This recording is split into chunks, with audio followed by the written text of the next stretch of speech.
Welcome back, everyone. Today, we're taking a deep dive into something I think a lot of us can relate to, with life being so hectic these days, Mm, overthinking. definitely. And you've done some really interesting research on this. I think it'll resonate with people. We're going to really unpack that research, Mhm. pull out the most useful parts, and add in, our own experiences and stuff. Hopefully that helps everyone listening kind of navigate this whole overthinking thing. Yeah, for sure. It's such a universal experience, and the research you found really digs into not just why we overthink, but how we can actually get unstuck. And you know what? Full transparency, even podcast hosts are not immune to this. Yeah. This morning I spent way too long, like way too long, debating a subject line Oh, for an no. email. An Right. email. I was frozen. I was totally overthinking it. I love that you admit that because that's such a perfect example. The research actually calls that analysis paralysis. So it's not just thinking a lot, which we all do, right? It's when we overthink to the point that it prevents us from actually making a decision or taking action. Totally. It's like digging yourself deeper into a hole one side at a time. Exactly. And one thing that really stood out to me in your research was how social media plays into all of this. Yeah. Like, we're constantly bombarded with everyone else's highlight reels. Right. It's so easy to fall into that comparison trap. All the time. Like, have you ever scrolled through your feed and just thought, wait, should I be doing that? Or is my life even enjoyable? Oh, 100%. All the time. It's a constant pressure, really. And the research actually points out that this pressure can lead us to overthink in some pretty specific areas, like our Yeah. careers, our relationships, big life decisions. It makes sense. Those are the areas where we want to get it right. Yeah. We want to make the best choice. And that pressure can really send our brains into overdrive. Definitely. But what's fascinating, and maybe a little scary, is the impact that all this overthinking has on us mentally and emotionally, which is something else that your research digs into. Well, yeah. It's not just a harmless quirk. It can have real consequences. Yeah. The research highlights that overthinking is linked to higher levels of anxiety, higher stress levels. It can even mess with your sleep. Oh, totally. And it doesn't stop there. It can actually make us more prone to procrastination and even cause us to, withdraw socially. Absolutely. When I'm in a spiral of overthinking, I don't want to do anything. Right. You just want to stay home. And the worst part, your research talks about this cycle of self-doubt, where overthinking makes us question our choices, which then leads to even more overthinking. It's like a terrible loop. It's a self-perpetuating cycle. The more we doubt ourselves, the more we overthink, and then we're right back to overthinking again. It's like it never ends. Yeah, it can feel that way. But the good news is it doesn't have to. One thing your research had that I really appreciated were some practical techniques to deal with this head on. Have you ever tried mindfulness exercises? I have dabbled in meditation apps, Yeah. although even finding the time to use them can sometimes turn into another overthinking session. Oh, that's so relatable though. Okay, what if we simplify it? Okay. One of the simplest and honestly most effective techniques from your research is focusing on your breath. Okay. Just taking a few deep, intentional breaths can really disrupt that anxious thought pattern and draw you back to the present moment. Okay. That feels doable.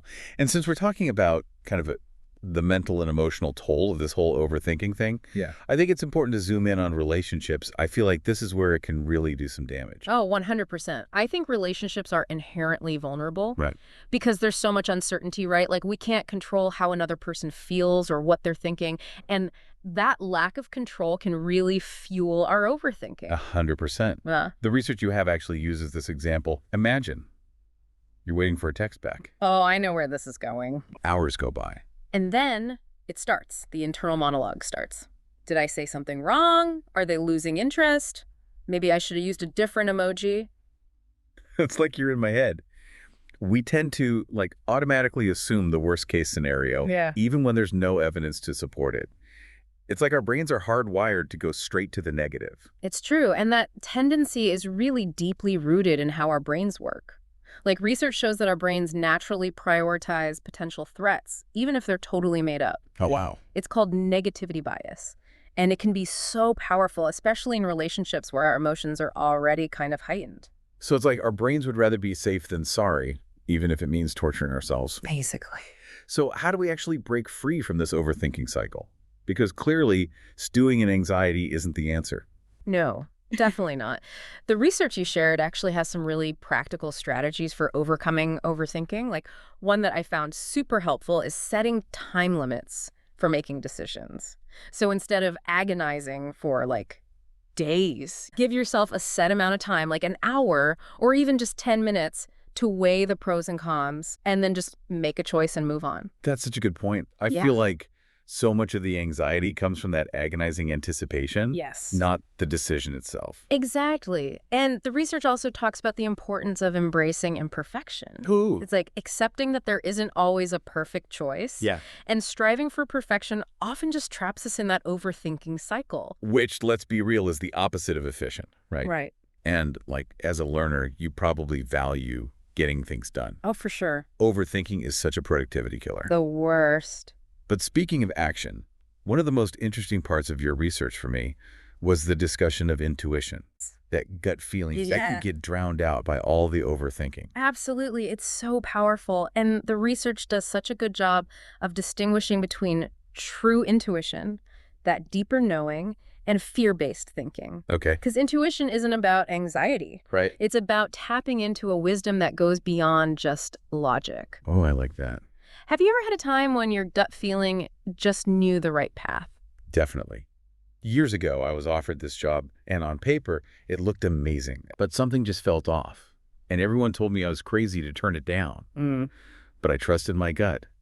And it ended up being the right decision for so many reasons. That's a perfect example of how tuning into your intuition can lead to better outcomes. Yeah.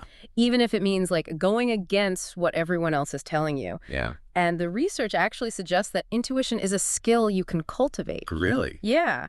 One way to do that is to just start paying attention to your gut feelings in low-stakes situations Okay. and see where they lead you. That makes sense. Start small. Yeah. Build up that trust. Exactly. And as you gain confidence in your intuition, you can start applying it to like bigger and bigger decisions. Totally. It's a process of building that trust in yourself.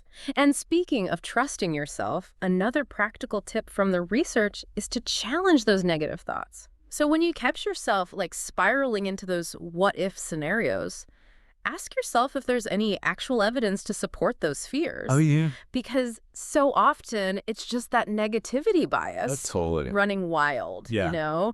We're imagining the worst case scenario even when it's highly unlikely. It's so true. And sometimes just acknowledging those thoughts and like labeling them as just thoughts can be enough to take away some of their power. Oh, okay. The research also talks about the importance of practicing self-compassion. That's something I think a lot of us, myself included, could be better at. For sure, it's so easy to be hard on ourselves, Yeah. especially when we're, feeling stuck in that overthinking. Totally. But the research reminds us that everyone overthinks sometimes. Yeah. It's a normal human experience. That's true. It's not about eliminating overthinking altogether. It's about managing it so that it doesn't control our lives. Right. Exactly.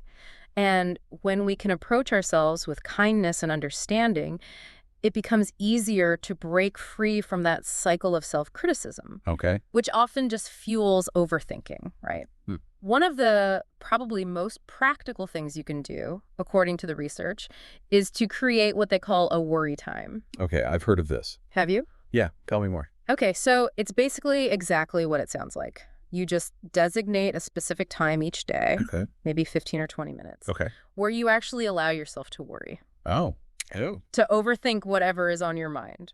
Write down your worries, analyze them, whatever you need to do. So you're not trying to ignore those thoughts. You're just giving them a designated time and space.